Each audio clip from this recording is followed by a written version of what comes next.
এই দেখেন বন্ধুরা, এটা কি আলু, আপনারা কি নামে চিনেন জানায়েন।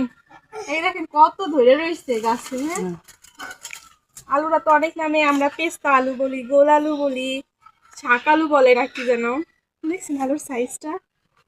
এ বাড়ি থেকে কিনতে আসছি আলু, আমার গাছ না। দেখি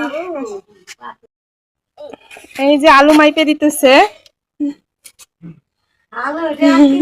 এই বেশি হয়ে গেছে। দেন 10 টাকা পাই না, আরো 10 টাকা দিয়ে আলু। এই যে আলু